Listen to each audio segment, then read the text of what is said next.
Assalamu alaikum everyone. This is Sumaya AI Wali, student at Rehan AI Teachers Training Institute, batch 21. Today's topic is something simple yet incredibly powerful, and that is journaling. In a world full of noise, distractions, and constant pressure, journaling offers a quiet space to reflect, grow, and understand ourselves better. But many people struggle with how to start, what to write, or how to stay consistent.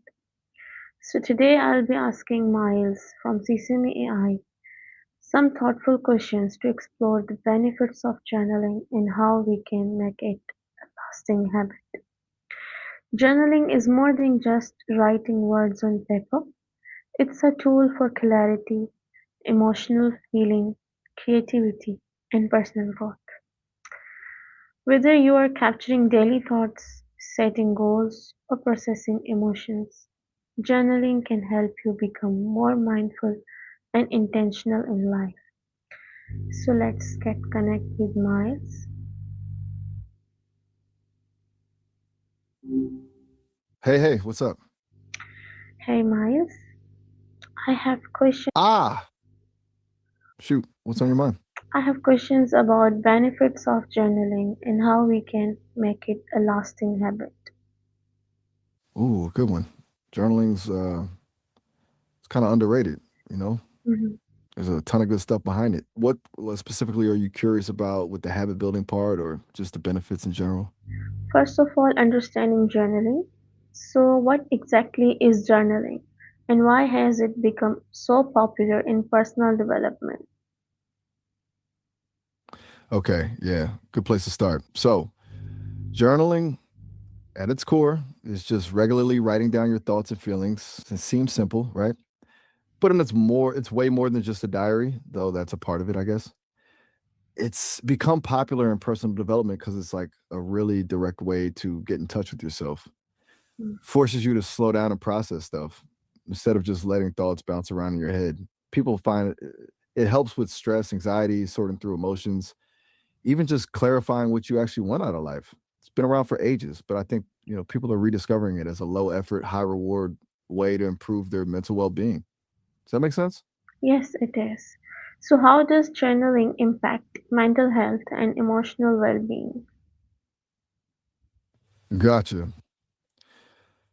Okay, so channeling, it's not just about venting, though that's definitely a part of it.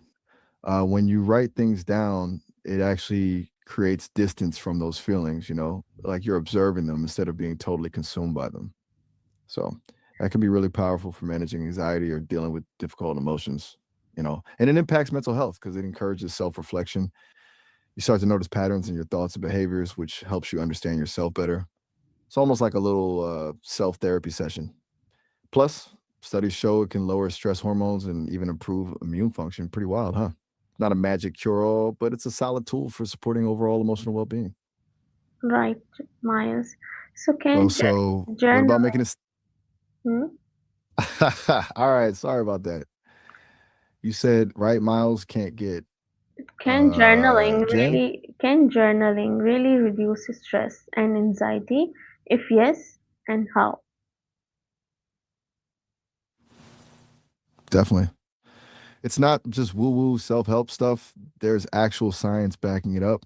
Basically, when you're stressed or anxious, your brain kind of spirals, right? You get stuck in these loops of worry. Journaling helps break that cycle.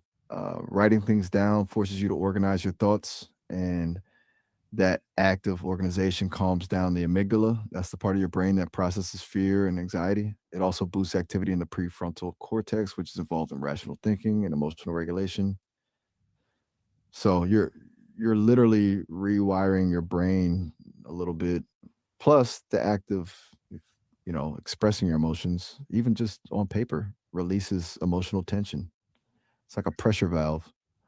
Doesn't eliminate stress, but it gives you a healthier way to cope with it. Right, Maya. Something about getting started with journaling. So, for beginners, what's the easiest way to start journaling? You caught me slipping into Maya mode there. Haha. Okay. Easiest way to start, honestly, Mhm. just start. Don't overthink it. Forget everything you've seen on Instagram with the fancy pens and calligraphy. Just grab whatever you have, a notebook, a Google Doc, even the notes app on your phone, and write seriously. Don't worry about grammar, spelling, or making it sound good. Just brain dump. You can start with a prompt like, "What am I grateful for today?" or "What's one thing that's bothering me?" or just write whatever comes to mind. 5 minutes is a good starting point. And Okay. honestly, the biggest thing is to not judge yourself. It's for you and nobody else. What are some popular journaling styles people can try? Ooh, good question. There are a ton. Okay, so there's classic free writing, just stream of consciousness, whatever comes to mind. Then there's gratitude journaling, which is focusing on things you're thankful for. Bullet journaling is super popular. It's more structured, like with lists, trackers, and little doodles. There's also prompt based journaling where you answer specific questions. And then there are more creative approaches like art journaling or dream journaling. I think a lot of people are into morning pages, writing 3 pages first thing in the morning to clear your head. Honestly, the best style is the one you'll actually stick with. Don't be afraid to experiment to see what clicks. Have you heard of any of those before? Yes, I heard about doodling or poetry like this.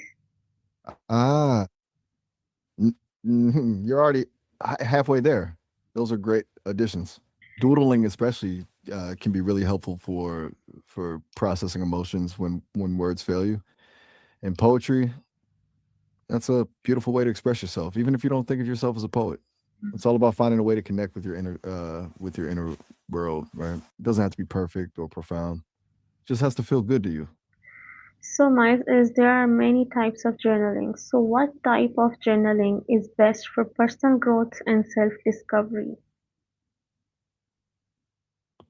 Okay, so you're asking which type really shines for personal growth and digging deeper into yourself. Yes. Hmm, that's a good one. I think a mix of free writing and reflective journaling is pretty powerful.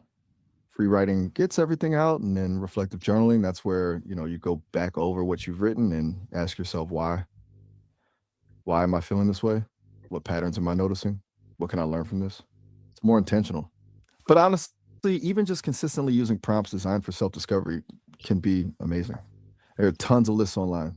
It kind of depends on what resonates with you, but consistently looking inwards and really unpacking your thoughts is the key. Right, Miles. Something about building a journaling habit. What habits can help turn journaling into a daily routine? You got it. Back to the habit building. Okay, a few things. First, tie it to an existing habit. Like after you brush your teeth, you journal or with your morning coffee. Makes it easy to remember. Second, start small. Don't aim for an hour, aim for 5 minutes. You can always increase it later.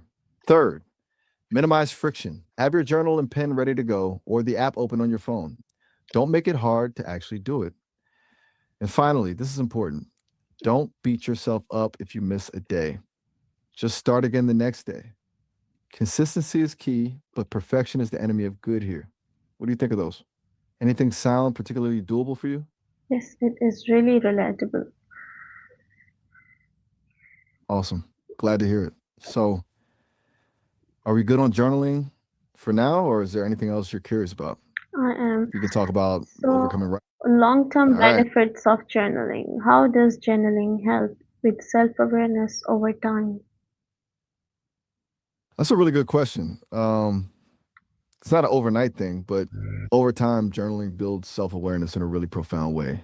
You start to see your own patterns, your triggers, your coping mechanisms, your blind spots. It's like having a record of your internal landscape. You could look back at old entries and see how you've grown, how your perspectives have changed, what challenges you've overcome. It creates a narrative of your life, and that narrative is empowering. It also helps you identify your values and what's truly important to you. Like when you consistently reflect on your experiences, you start to see what makes you tick, what brings you joy, what causes you pain. Ultimately, that deeper self awareness leads to better decision making, stronger relationships, and a more fulfilling life. Does that make sense? It's a slow burn, but totally worth it. Yes, makes sense. So, Miles, what about Next time, gotcha. decision making and clarity in life? Can journaling help in these things? Okay, shifting gears a bit. Smart move. Decision making and clarity. Oh, that's where things get interesting, right? Journaling definitely helps with both of those, actually. But beyond that, I think actively defining your values is huge. Like really sitting down and figuring out what matters most to you. Um, that provides a north star for your decisions. Also, breaking down big decisions into smaller steps. Don't try to solve everything at once. And for clarity, practicing mindfulness, even just a few minutes a day, can help quiet the mental chatter um, and allow you to tune into your intuition. Trust your gut a little bit. It's surprisingly accurate. What kind of decisions are on your mind right now, if you don't mind me asking? Maybe we can brainstorm a little. Yes. So, Miles, is digital Okay, cool. So journaling as effective as writing on paper? that's a surprisingly hotly debated topic. Honestly, there's no definitive answer. It really comes down to personal preference. Some people find the physical act of writing on paper to be more grounding and therapeutic, the tactile sensation, the slower pace. Others prefer the convenience of digital journaling. You can type faster, easily search old entries, and it's always with you on your phone. Studies suggest both methods can be equally effective for reducing stress and improving mental health. I think the key is to choose the method that you're most likely to stick with. If you're more likely to consistently journal on your phone, then that's the better option for you, even if it's slightly less effective theoretically. What are your thoughts on it? Do you have a preference? I'm not journaling usually, but now I'm thinking about digital journaling. So my next question is about that. That any one app I can use to journal. Okay, smart move. Starting with digital makes it super accessible. There are a ton of options. Day one is a popular one. It's really well designed and has good security features. Journey is another good choice with a focus on visuals and maps. Bear is more of a general note taking app, but a lot of people use it for journaling too. If you want something really simple, the built in Notes app on your phone works just fine. There's also Reflectly, which uses AI to give you personalized prompts, might be good for a beginner. Honestly, I suggest trying a few free trials and seeing which one feels the most comfortable for you. Don't get caught up in the features though. Just find something that gets out of your way and lets you write. Does one of those sound more appealing than the others? Right, Miles. What advice would you give to someone who tried journaling but gave up? Okay, you said right, Mars. What advice would you give to someone who tried journaling but gave up? Got it. That's super common. A lot of people start journaling with good intentions and then fall off the wagon. My advice would be to forgive yourself and don't see it as a failure. It just means that the approach wasn't right for you. Try to figure out why you stopped. Was it too time consuming, too much pressure to write perfectly? Then adjust accordingly. Start with shorter entries, ditch the prompts, or switch to a different format. The biggest thing is to remove the expectation of perfection. It's not about creating a literary masterpiece, it's about self reflection. And maybe try again when you're feeling less overwhelmed or stressed. Don't force it. This is it, Miles. As we wrap up this session, one thing is clear: journaling is not about perfection, it's about expression. You don't need fancy words, perfect grammar, or even a clear structure. All you need is honesty and consistency. So, journaling is a conversation with yourself, one that helps you grow, heal, and truly understand who you are.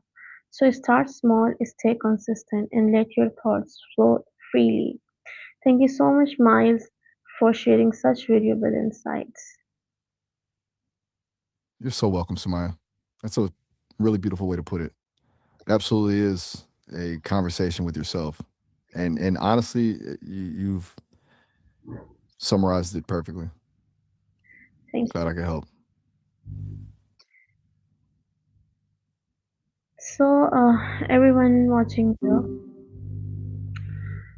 thank you for listening. Until next time, keep learning, keep reflecting, and keep growing. This is Sumaya signing off.